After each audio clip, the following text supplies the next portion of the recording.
Ja, Trails fahren ist halt einfach Action. Ich weiß ja nicht, wie ich das anders sagen soll. Da geht's einfach nur ab. Ja? Und das ist einfach saugeil, das Gefühl, dass du einfach mit Geschwindigkeit irgendwo rüberspringst.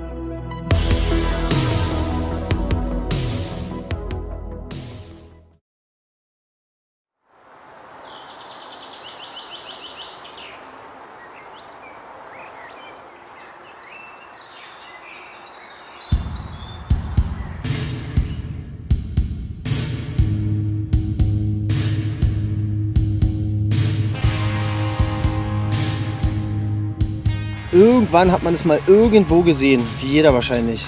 Ja. Und dann war ich mal auf so einer Jugendmesse und da waren die Jungs hier aus der Gegend, die alle sozusagen hier irgendwie Rad fahren.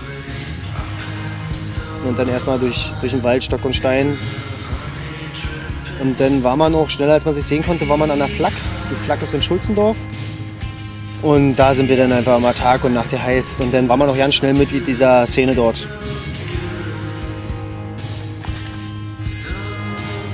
Das Problem war, das war nicht so richtig Leben. Das war so eine Mischung aus Sand und Lehm und Teppiche drüber gelegt und so was alles. Dann kam natürlich irgendwann die Idee, ey, wir brauchen ein eigenes Gelände oder ein größeres Gelände, wäre irgendwie geiler.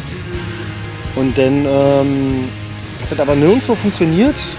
Und zur selben Zeit haben andere Jungs, die hier in Wildau auch schon eine Strecke hatten, also die habt sozusagen die Flak bei uns in Schulzendorf und hier oben in Wildau, ihr habt schon eine Strecke auf dem Feld. Und der Philipp Görs, der war da Teil der Crew. Der hatte wohl damals dann einfach einen Brief hier an die Stadt geschickt und hat gesagt, ey, wir sind die und die, wir wollen das und das, ist das irgendwie möglich? Und tatsächlich hat es dann wohl nicht lange gedauert, dass dann gesagt wurde, ja, ihr könntet die Gelände hier neben dem Jugendclub haben. Und dann war für uns klar, ja, wir klicken uns hier mit ein, weil wir eine riesengroße Crew waren. Und so haben wir dann hier angefangen.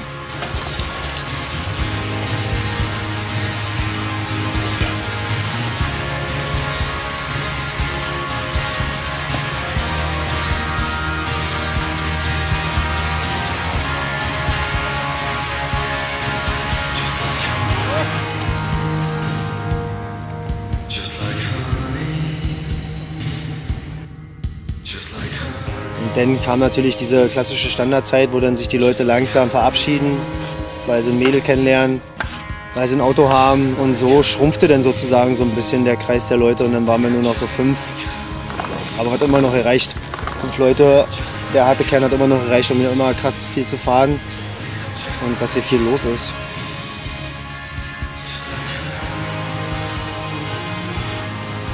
Dann ging es so über die Jahre weiter und die Leute haben sich dann mehr oder mehr verabschiedet.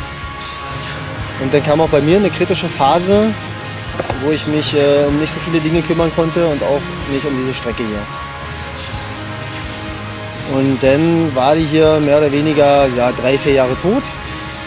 Und dann hatten wir schon überlegt, ob wir das jetzt hier einstampfen oder was wir machen. Das war natürlich schade, weil es war natürlich schon viel Arbeit, viel gemacht worden hier. Und es war immer Herzblut dran, natürlich. Nun war aber genau zu dem damaligen Zeitpunkt, gibt es hier in Königs Wusterhausen einen Spot weiter, Waldspielplatz. Und die haben irgendwann im Laufe dieser Zeit genau dort angefangen, als der Spot hier tot war. Und die mussten dort aber weg in dem Gelände. Und die hatten aber irgendwie Bock zu bauen und zu fahren. Und dann sind die eines Tages angekommen und dann haben wir angefangen, die Leinen wieder fit zu machen. Ein bisschen heftiger zu machen, ein bisschen massiver alles zu bauen. Und dieser Prozess hat ungefähr 1 Jahr gedauert. Und die hatten noch innerhalb dieses Jahres hatten die ihr Gelände wieder im Waldspielplatz, weil die dann gepachtet haben. Und dann stand ich hier in Anführungsstrichen wieder alleine da. Ne?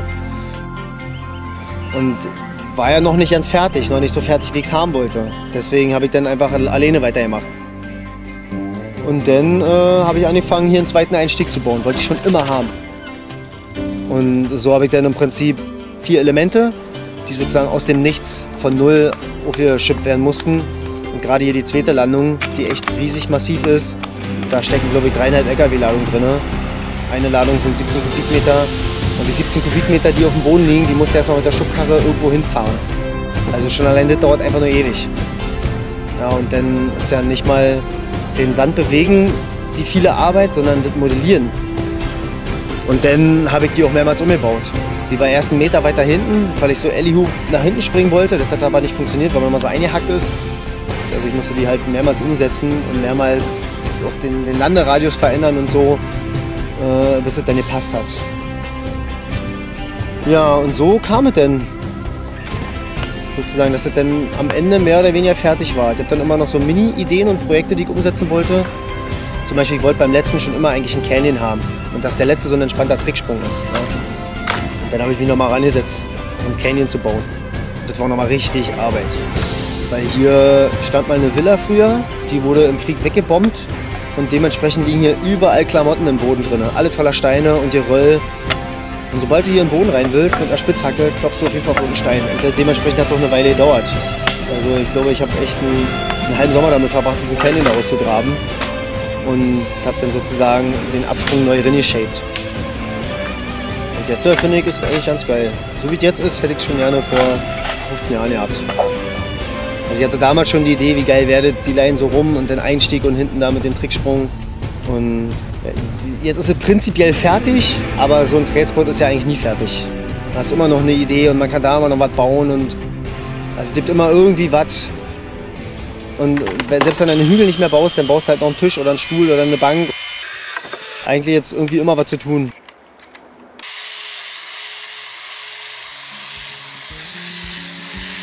Na, erstmal muss man Verantwortung übernehmen für seinen Spot. Du musst auch immer nach dem Rechten sehen. Selbst wenn du nichts machst, ist der Spot ja trotzdem da und du musst dich darum kümmern. Und nach jedem Sturm fahre ich eigentlich immer her und gucke, ob die Planen alle ordentlich liegen oder ob irgendwas Gravierendes passiert ist, ob ein Baum umgestürzt ist. Das ist ja nämlich alles schon passiert. Und mit der Zeit musst du auch mal hier ein bisschen beischneiden. Nach dem Frühjahr, wenn es dann mal doller Regen war oder so, dann ist es ja also zugewuchert. Gerade hier, der Spot ist in so einer halben Senke, halb Lichtung.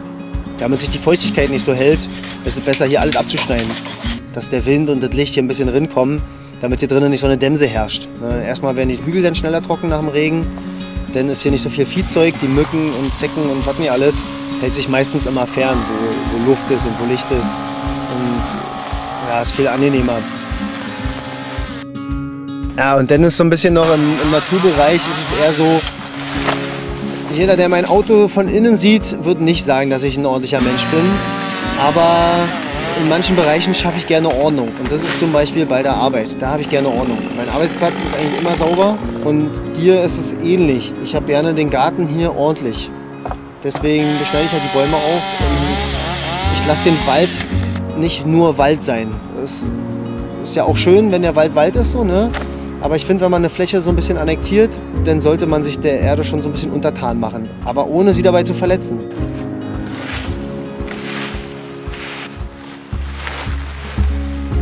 Auch andere Leute, die BMX fahren, ist schon schwer zu erklären, was das bedeutet, einen Trailspot zu haben. Wie es ist, das Gefühl zu haben und wie es ist, diese Verantwortung zu übernehmen. Wie toll das aber auch ist. Also da ist es schon schwer, den Leuten zu vermitteln, dass das eine ganz eigene, ganz andere Art ist, seine Zeit zu investieren und irgendwas zu bauen und sich um irgendwas zu kümmern. So, ne? Beim BMX sind die Bereiche halt auch ganz groß getrennt. Also Streetfahren ist so weit weg von Trailsfahren. Du gehst raus und kannst sofort nutzen. Ist geil, ist eine eigene geile Art so und vor allen Dingen nutzt man so, wie es ist. Und es steht ja ein bisschen im Widerspruch zum Trails, weil im Trails baust du dir, was du haben willst. Ne? Du modellierst nach deinen eigenen Vorstellungen den Track, den du fahren möchtest. Aber deswegen ist BMX auch so geil, weil wir gehören alle zusammen und sind trotzdem in so vielen verschiedenen Bereichen unterwegs.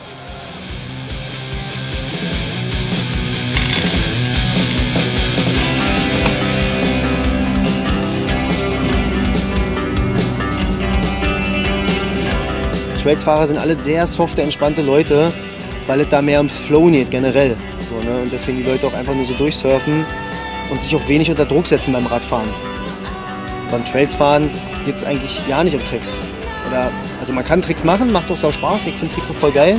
Aber tatsächlich jetzt mehr im Trailsfahren ums Surfen, ums Fliegen und ums Flowen.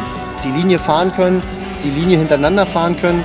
Oftmals hast du halt eine Line, da brauchst du erstmal einen halben Tag, um die fahren zu können. Das ist im Prinzip auch schon Teil des Trailsfahrens. Eine neue Line, die man nicht kennt, erstmal fahren zu lernen. So, ne? Auch eine abgefahrene Situation.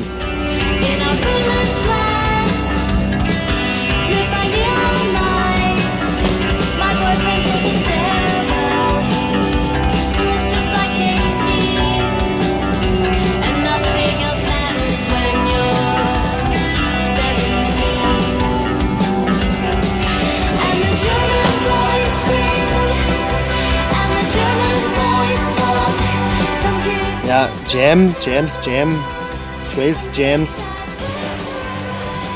Also Trails, Jams sind sau cool, sozusagen, weil die Trail-Szene unter sich auch eine mega entspannte Szene ist. Dann hast du keine Kiddies, die dir auf den Sack gehen, nicht so wie im Skatepark.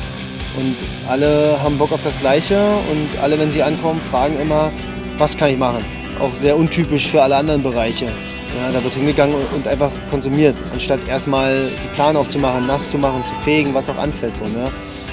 Das merkt man schon, dass die Spots-Leute, die selber Trails fahren und selber Spots haben, schon so eine Grundverantwortung für alle Spots dieser Welt übernehmen. Und das ist sehr angenehm. Erzeugt eine sehr unterstützende Atmosphäre. Und beim Fahren sowieso. BMX ist generell ein sehr unterstützender Sport. Auch wenn man alleine fährt, hat man immer den Rückenwind von seinen Freunden. Oder selbst Leute, die man nicht kennt. Du fährst Rad, dann bist du einer von uns. Das würde ich jetzt mal nicht unbedingt in allen Sportarten so zuordnen. Und es gibt auch wenig Konkurrenzkampf im BMX. Bei vielen anderen Sportarten, da gibt es keine Jams, sondern da gibt es Wettbewerbe.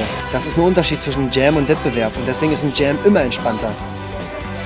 Wirklich komplett ohne Zwang. Da kommst du nur hin, um Freunde zu treffen, um Spaß zu haben und zusammen zu fahren.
Macht mir voll viel Spaß, aus meinem eigenen Verstand irgendwas zu bauen, das dann zu fahren, dass es funktioniert. So, ne? Ich sehe immer so, das ist funktionelle Kunst. Es sieht halt nicht nur gut aus oder es ist halt nicht nur eine Modellierung, sondern die Kunst muss einen Zweck erfüllen. Ich finde halt, das große Ding ist halt daran, dass es halt so abstrakt ist. Ja, dass es so aus dem Kopf alleine kommt, dass es kein vorgegebenes Maß gibt, nach dem man schneidet, sondern einfach nur aus einem Gefühl heraus eine Rundung erzeugt, die dann funktioniert. Das ist für mich total abgefahren, weil jedes Mal, wenn ich merke richtig, was in meiner Birne los ist, wenn ich mir überlege, wie ich was bauen will. Da überlege ich tagelang, nächtelang und dann liege ich abends im Bett und denke so nach und das könnte man vielleicht so bauen und das könnte man so bauen. Das wäre richtig geil, wenn man das so macht. Und man fängt dann schon im Prinzip im Kopf an, den Hügel schon zu modellieren. Ne, wie der Shape wird, wie die Neigungen zueinander sein müssen, wie die Abstände sein müssen. So war das nämlich hier bei dem zweiten. Weil das Ding ja komplett auf Null war. Alles andere ist ja hier immer so ein bisschen gewachsen und hat sich so entwickelt mit der Zeit. Aber gerade der zweite oder auch die neue Sharkfin hinten, die waren als Konstrukt im Kopf schon fertig. Ne, die mussten nur noch umgesetzt werden. Also man braucht eine gewisse Erfahrung und viel Zeit, um rauszufinden, wie man einen Absprung baut. Und selbst da gibt es noch so viele Unterschiede. Schon ganz kleine Knicke merkt man schon. Und umso glatter und umso ordentlicher der Sprung ist, umso flowiger ist er. Und umso wenig Kicks gibt er dir und umso besser lässt er sich fahren. Und es gibt so viele Parameter, die halt miteinander passen müssen. Ja, das ist für mich am Trails oder am Trails bauen oder am Trailsport haben immer wieder faszinierend. Und wenn ich dann alleine hier baue, dann bin ich so tief im Bautunnel, ich weiß ja nicht, wie ich das erklären soll. Das ist eine ganz intensive Erfahrung, wenn man dann da so drin ist und sozusagen das Ding so modelliert, dass es dann später auch funktioniert.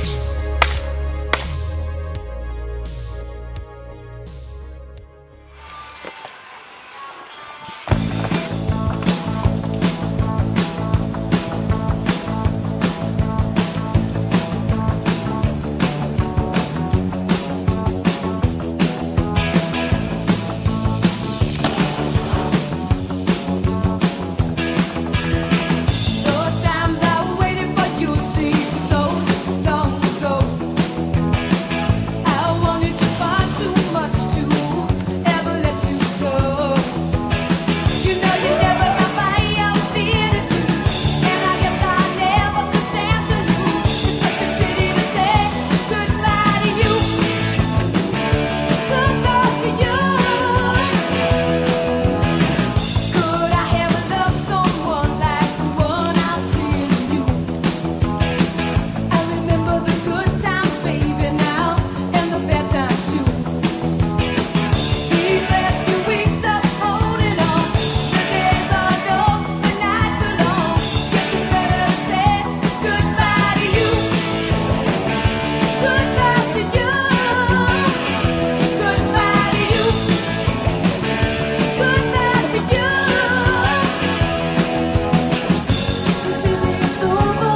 Ich investiere ja viel Zeit hier und die Zeit, die ich hier natürlich investiere, kann ich nicht investieren, um Geld zu verdienen. Aber weil mir die Zeit viel wichtiger ist für mich und vielleicht für andere Dinge und für andere Menschen, ist es mir wert, die Zeit nicht in Geld verdienen zu vergeben, sondern die Zeit hier zu verbringen. Ne? Und ich merke richtig, was das für einen Mehrwert für mein Leben hat und für mein Lebensgefühl. So, ne? Die Zeit ist es mir halt absolut wert und ich habe Freude daran. Natürlich habe ich deswegen keine Smartwatch oder habe keine, ja, was alles so Leute haben, habe keine fette Karre, habe ich alles nicht. Ne? Aber ich habe einen geilen Trailspot. Ich habe meinen eigenen Trailspot. Das ist doch so fett, Alter. Ja.